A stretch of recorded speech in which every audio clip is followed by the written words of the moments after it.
Big Fish. So, Big Fish the musical was written by John August, who wrote the screenplay for the movie, with music and lyrics by Andrew Lippa.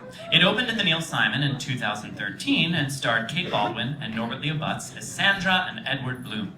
It tells the story of a traveling salesman from Alabama who tells hugely imaginative, tall tales and how he tries to connect to his more serious son, played by Bobby Steggert, when he finds out he is dying. That's not him dying.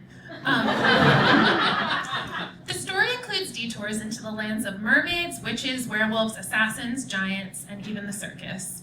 And that's not the circus. I did a great job on this part. Beautiful, beautiful scenery and performances, though. The New York Observer called the show Oprah-ish. Like, they tried to make an adjective out of Oprah's name without even commenting on it. Stedman loved it. By turns moving and fun, Big Fish received mixed reviews. What I found funny is that the out-of-town tryout in Chicago didn't predict this at all. On the tryout at the Oriental Theater, Variety wrote, "The new musical Big Fish has a high-class problem. In the 6 months before Broadway, the creatives need to resist tampering with the show too much since it already completely works. This is a wholly satisfying new musical, meaningful, emotional, tasteful, theatrically imaginative, and engaging." In New York, the reviews found the show to be missing something. Many didn't connect to the joyous story and found it treacly. In Time Out New York, Adam Feldman called Big Fish the show that got away, praising the performances, direction, design, and story, but feeling the score was generic and banal. In Newsday, Linda Wider found that the show was too subtle for families and too toothless for grown-ups. I like that this is, and again, like many great qualities to it, glad that it lives on the cast recording, but are they clapping or putting on lotion? Because it looks like they're putting on lotion. There was one thing, oh wait, this is cool. So the night that I saw it, Norbert stopped the show because some like oil or substance had spilled on the ground and he didn't want the actor playing the giant to trip.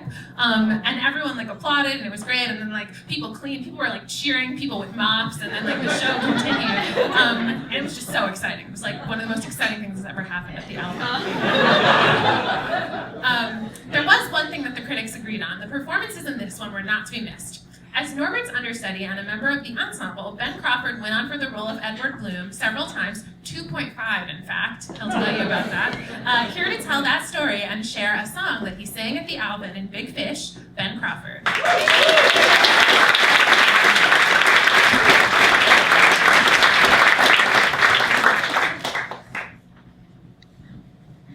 Hey guys.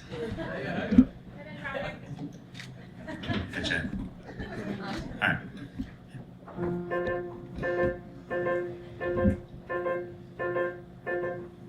I've never been a man who lived an office life. I've never been a man behind a desk. I've always been a man who said that staying still was playing dead. The kind who's looking forward to the challenges ahead. People say that's irresponsible. People tell me stay at home. But I'm not made for things like mowing lawns or apron strings. I'm my best when not at rest. So I fight the dragons and I storm the castles and I win a battle or two. Then comes the day, it's time, I'm packing up and I am bringing all my stories home to you. All I can see are miles ahead with miles to go. All I can feel is wind and sun and sky. Stop for a coffee, make a friend, and pray the day will never end. 'Cause there's one more adventure waiting around another bend, where I fight the dragons and I storm the castles and I win a battle or two. But then a feeling comes like 50,000 drums are banging. Bring my stories home to you. And I wonder as I wander on the road from door to door, exactly what you think of where I've been. Do you know I joined the circus, made a mermaid, fought a war? Do you know I think of you through thick and thin? Because even though I'm making deals and bringing people joy, I'm usually only thinking of my boy. Out there on the road I pray you come to me one day and say, let's fight the dragons and then storm the castles till we win what needs to be won. So when I'm old and tired, you'll do the job required. You'll be there telling stories to your son. Then we'll fight the dragons and we'll storm the castles, and I'll do the best that I can. But everybody knows that's how the story goes, to turn each boy into a bigger man.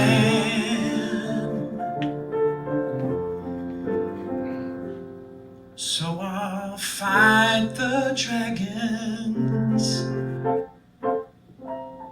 till you can.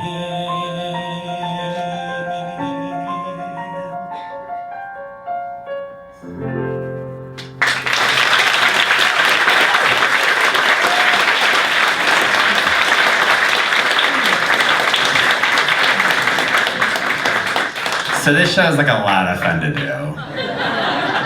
So I was thinking about stories to tell about the show, and so a great one is when I had to jump on in the middle. So it was right after we'd opened, and we were in our Wednesday matinee, and you know, it's like people were like, oh, like Norman's sounding a little tired. It's like, okay, we're like doing the show at intermission, and our assistant director comes up to me, and I'm like, hey, Chris, and he's like, you're on. And I'm like, you mean like tonight? And he's like, nope, right now, come on. So I was like, all right. So I got up and we like went down and got on stage and like jumped into it, and I started the second act in the Edward Bloom track. So that was pretty crazy. And then it was fun though, because I got to do the fight with my friend, my good friend who is the swing.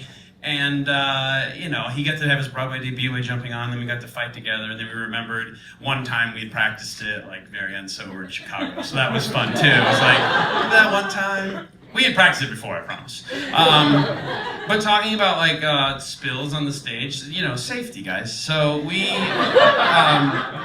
there was a montage in Chicago that it happened here in New York too, but it was one where like Edward Bloom like won everything in Ashton, and like all this stuff came by. He won the football game, he won the baseball game, and then he had a science project. And in Chicago, the science project was like this like gelatinous glue, and there was literally some like crazy little pump, and Norman would go up to it, and he would push a button, and it would like ooze over, and it was like, oh, the best science project, you win, dude. So that was the plan.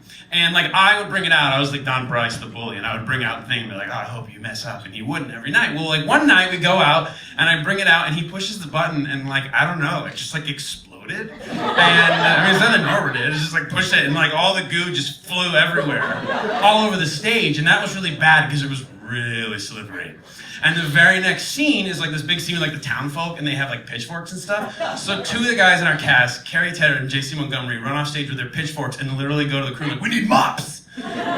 So they give them mops, and they run on stage during the scene, and they're like, I saw that giant man, that giant, and they're like going through the scene, and it's like with mops and like cleaning it up, and it was amazing.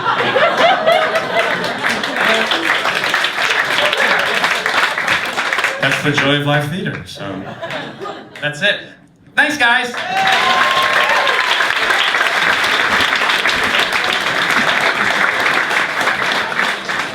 That was awesome. Mops. This is one of my favorite Broadway traditions. You guys know the two Broadway theaters on 52nd Street, the August Wilson and the Neil Simon. They'll sometimes put up, notes for each other in the windows because they're right across from each other, or they have traditions where they will sing before the show. So that's just like the window at Jersey Boys wishing a happy opening to Big Fish. And this is what happens if you Google Big Fish. A